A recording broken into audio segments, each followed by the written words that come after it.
നമസ്കാരം. ഞാൻ ഡോക്ടർ അഞ്ജന, പട്ടം എസ്യൂട്ടി hospital consultant gynaec oncologist ആയിട്ട് വർക്ക് ചെയ്യുന്നു.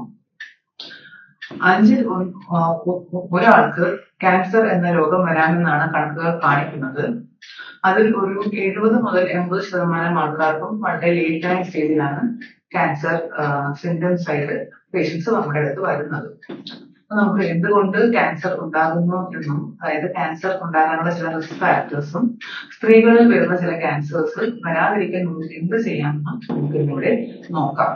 ആദ്യമായി നമുക്ക് ക്യാൻസർ വരാനുള്ള സാധാരണമായിട്ടുള്ള റിസ്ക് ഫാക്ടേഴ്സ് എന്തൊക്കെയാണെന്ന് നോക്കാം. വെറും ഒരു 5 മുതൽ 10% ക്യാൻസേഴ്സ് മാത്രമേ നമുക്ക് പാരമ്പര്യ രോഗമായിട്ട്, അതായത് ഒരു ജനറ്റിക് ഡിഫക്റ്റ് കാരണമുള്ള അസുഖമായിട്ട് വരാറുള്ളൂ. ബാക്കി പലതും നമ്മുടെ ലൈഫ് സ്റ്റൈൽ കാരണവും നമുക്ക് ചുറ്റുമുള്ള നമ്മുടെ എൻവയോൺമെന്റ് കാരണവും ഒക്കെയാണ് വരാറ്. അതിൽ മേജർ റിസ്ക് ഫാക്ടേഴ്സ് ആയിട്ടുള്ളത് ഒന്ന് സ്മോക്കിംഗ്, നമ്മുടെ വയറിന്റെയും ആമാശയത്തിന്റെയും അങ്ങനെ പല പല ക്യാൻസേഴ്സും, നമുക്ക് ശ്വാസകോശത്തിനെയും പല ക്യാൻസേഴ്സും നമ്മുടെ സ്മോക്കിംഗ്, പുകവലി കാരണം ഉണ്ടാകാറുണ്ട്. പിന്നെ ഉള്ളതാണ് നമ്മുടെ ചവയ്ക്കുക, അത് പാൻ ചവയ്ക്കുക അല്ലെങ്കിൽ അടയ്ക്ക ചവയ്ക്കുക, അതൊക്കെ നമുക്ക് വായിലെ ക്യാൻസേഴ്സും ആമാശയത്തിലെ ക്യാൻസറും എല്ലാം കാരണമാകുന്നു. പിന്നെ ഉള്ളതാണ് നമുക്ക് ആൽക്കഹോളിസം, അതായത് കുടി, നമുക്ക് ലിവർ ക്യാൻസർ, നമ്മുടെ സ്റ്റൊമക് ക്യാൻസേഴ്സ്, അങ്ങനെ പലതരം ക്യാൻസേഴ്സും ആൽക്കഹോളിസം മൂലം വരുന്നുണ്ട്. പിന്നെ ഉള്ളതാണ് നമ്മുടെ അമിതമായ കൊഴുപ്പിന്റെയും മറ്റുമുള്ള ഉപയോഗം, നമ്മുടെ ശരീരത്തിലെ അമിതവണ്ണം. അപ്പം എക്സസൈസ് ഇല്ലായ്മ, അമിതമായ കൊഴുപ്പിന്റെ ഉപയോഗം, ഇവയെല്ലാം മൂലം അമിതവണ്ണം ഉണ്ടാവുകയും ആ അമിതവണ്ണമുള്ള ആൾക്കാർക്ക് പലതരം cancers, uterine cancer, colon cancer, breast cancer, അങ്ങനെ പലതരം ക്യാൻസേഴ്സ് ഉണ്ടാകാനുള്ള റിസ്ക് കൂടുകയും ചെയ്യുന്നു.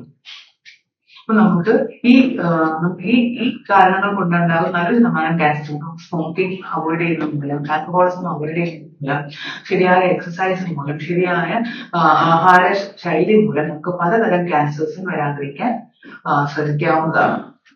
ഇനി നമുക്ക് സ്ത്രീകളിൽ കാണുന്ന ചില കോമൺ ക്യാൻസേഴ്സും അവ എന്തുകൊണ്ടുണ്ടാകും എന്നുള്ളതും എങ്ങനെ വരാതിരിക്കാൻ നമുക്ക് എന്ത് ചെയ്യാൻ പറ്റും എന്നുള്ളത് നമുക്ക് നോക്കാം.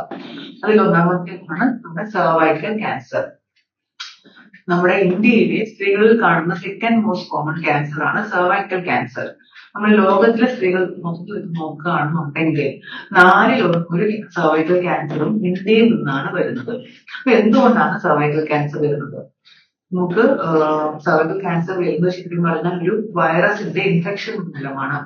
HPV എന്ന് പറയുന്ന വൈറസിന്റെ ഇൻഫെക്ഷൻ മൂലം. അപ്പം ശാരീരിക ബന്ധത്തിൽ ഏർപ്പെടുമ്പോൾ എല്ലാ സ്ത്രീകൾക്കും HPV വൈറസിന്റെ ഇൻഫെക്ഷൻ വരാവുന്നതാണ്. അതായത് നമുക്ക് മൾട്ടിപ്പിൾ പാർട്ട്നേഴ്സ് വേണമെന്നില്ല, നമുക്ക് ഭർത്താവിന്റെ കൂടെ ശാരീരിക ബന്ധത്തിൽ ഏർപ്പെടുന്ന സ്ത്രീക്കും ആ ഒരു ഇൻഫെക്ഷൻ വരാവുന്നതാണ്. മിക്കവാറും എല്ലാവർക്കും പക്ഷെ നമ്മുടെ ആ ഹെൽത്തിൽ നിന്നും നമ്മുടെ ഇമ്മ്യൂണിറ്റി വഴി ആ ഒരു ഇൻഫെക്ഷൻ ക്ലിയർ ചെയ്തു പോകും. പക്ഷെ ഒരു 3 മുതൽ 5% ആൾക്കാർക്ക് അത് ഭാവിയിൽ സർവൈക്കൽ ക്യാൻസറിലോട്ട് നയിക്കാം. അപ്പൊ എന്തൊക്കെയാണ് ഈ ഒരു സർവൈക്കൽ ക്യാൻസർ വരുന്ന റിസ്കുകൾ കൂട്ടുന്നത്? അതൊന്നാണ് മൾട്ടിപ്പിൾ സെക്ഷൽ പാർട്ട്നേഴ്സ്, ഒന്നിലധികം ആൾക്കാരുമായി ശാരീരിക ബന്ധത്തിൽ ഏർപ്പെടുക, നേരത്തെ കുഞ്ഞുങ്ങൾ ഉണ്ടാകുക, നേരത്തെ കല്യാണം കഴിക്കുക, സ്മോക്ക് ചെയ്യുക, ഇതെല്ലാം അതിന്റെ റിസ്ക് കൂട്ടുന്നു. എന്നിരുന്നാലും എല്ലാ സ്ത്രീകളും, ഈ ഒരു സർവീസ് ഉള്ള എല്ലാവർക്കും ഈ ഒരു ക്യാൻസർ വരാവുന്നതാണ്. അപ്പൊ ഇതിനെ പ്രതിരോധിക്കാൻ നമുക്ക് എന്തെങ്കിലും ചെയ്യാൻ പറ്റുമെന്നുള്ളതാണ് അടുത്തത്. അതിൽ ഒന്നാണ് നമുക്ക് HPVക്ക് എതിരായിട്ടുള്ള വാക്സിൻ അവൈലബിൾ ആണ്. നമുക്ക് 9 മുതൽ 14 വരെയുള്ള കുഞ്ഞുങ്ങൾക്ക് 2 ഡോസും 14 വയസ്സ് കഴിഞ്ഞവർക്ക് 3 ഡോസുമാണ് റെക്കമെൻഡ് ചെയ്യുന്നത്. കൂടുതലും 26 വയസ്സ് വരെയാണ് ഇത് റെക്കമെൻഡ് ചെയ്യുന്നത്. അപ്പൊ HPV വാക്സിൻ അവൈലബിൾ ആണ്. പിന്നെ ഉള്ളതാണ് നമുക്ക് സ്ക്രീനിങ്, പലരും കേട്ടിട്ടുണ്ടാവും, വാക്സിനിയർ സ്ക്രീനിങ്, HPV വൈറസ് സ്ക്രീനിങ്, അങ്ങനെ നമുക്ക് പലതരം സ്ക്രീനിങ്ങും ലഭ്യമാണ്. ഈ ഒരു ക്യാൻസർ സ്റ്റേജിന് മുന്നോടിയായിട്ടുള്ള പ്രീ ക്യാൻസർ സ്റ്റേജിനെ പിക്ക് ചെയ്യാനാണ് നമ്മൾ കൂടുതലും ഈ ഒരു സ്ക്രീനിങ് ചെയ്യുന്നത്. ഈ സ്ക്രീനിങ് വഴി നമുക്ക് പ്രീ ക്യാൻസർ സ്റ്റേജ് നമുക്ക് കണ്ടുപിടിക്കാൻ പറ്റിയാൽ അത് ചികിത്സിച്ച് ഭേദമാക്കുന്നതോടെ നമുക്ക് ക്യാൻസർ രോഗത്തിലോട്ട് പോകാതിരിക്കാൻ നമുക്ക് പറ്റും. പിന്നെ ഉള്ളതാണ് സേഫ് സെക്ഷൽ പ്രാക്ടീസസ്. നമുക്ക് ഒരാളുമായിട്ട് മാത്രം ബന്ധത്തിൽ ഏർപ്പെടുക, കോണ്ടാക്ട് മുതലായവ ഉപയോഗിക്കുക, ഇതെല്ലാം നമുക്ക് ഒരു പ്രൊട്ടക്ഷൻ തരുന്നതായിട്ടാണ് കാണുന്നത്.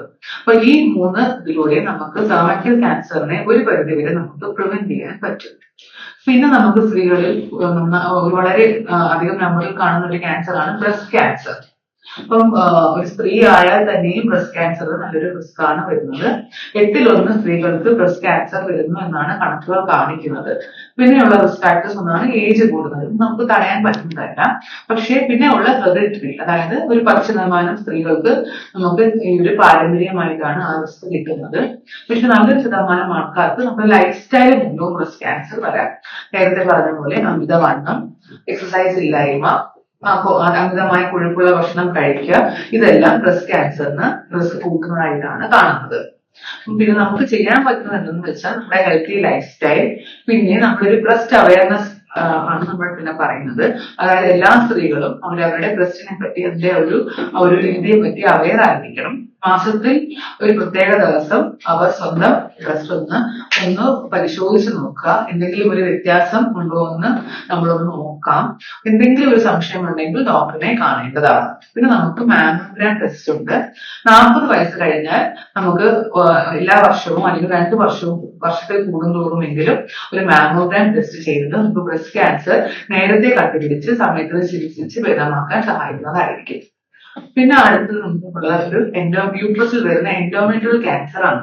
എൻഡോമെട്രിയൽ ക്യാൻസറും നേരത്തെ പറഞ്ഞ പോലെ തന്നെ ഈ ഒരു നമ്മുടെ ലൈഫ് സ്റ്റൈൽ പ്രശ്നങ്ങൾ കൊണ്ടാണ് കൂടുതലായിട്ടും ഉണ്ടാകുന്നത്. ഒരു ചെറിയ ശതമാനം ആൾക്കാർക്ക് പാരമ്പര്യമായോ അല്ലെങ്കിൽ നമുക്ക് എന്തുകൊണ്ട് വരുന്നു എന്നറിയാത്ത കാരണങ്ങൾ കൊണ്ടോ നമുക്ക് എൻഡോമെട്രിയൽ ക്യാൻസർ വരാറുണ്ട്. പക്ഷെ നല്ലൊരു ശതമാനം സ്ത്രീകൾക്കും എൻഡോമെട്രിയൽ ക്യാൻസർ വരുന്നത് ഹോർമോൺസിന്റെ പ്രശ്നം കൊണ്ടാണ്. അപ്പം ഈ ഒരു ഹോർമോൺ, അതായത് ഈസ്ട്രജൻ ഹോർമോൺ അമിതമായി ഉണ്ടാകുന്നത് അമിതവണ്ണം കൊണ്ടാണ്. അപ്പം പിന്നെ നമുക്ക് നേരത്തെ പീരീഡ്സ് ആവുക, ലേറ്റ് ആയിട്ട് പീരീഡ്സ് നിൽക്കുക, PCOD പ്രശ്നം ഉണ്ടാകുക, ഇതെല്ലാം മൂലവും നമുക്ക് എൻഡോമെട്രിയൽ ക്യാൻസർ വരാം.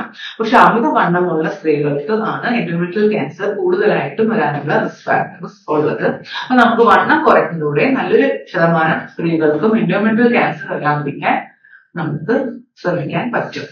ഇന്നിവിടെ ഞാൻ സ്ത്രീകളിൽ സാധാരണമായി വരുന്ന ക്യാൻസേഴ്സ് ആയിട്ടുള്ള cervical cancer, endometrial cancer, breast cancers എന്തുകൊണ്ട് വരുന്നു എന്നും നമുക്ക് അതിനെ തടയാൻ എന്ത് ചെയ്യാൻ പറ്റും എന്നുള്ളതും ഞാൻ ഇവിടെ പറഞ്ഞിട്ടുണ്ട്. ഇത് നിങ്ങൾക്ക് യൂസ്ഫുൾ ആയിട്ടുണ്ട് എന്ന് ഞാൻ കരുതുന്നു. നമസ്കാരം.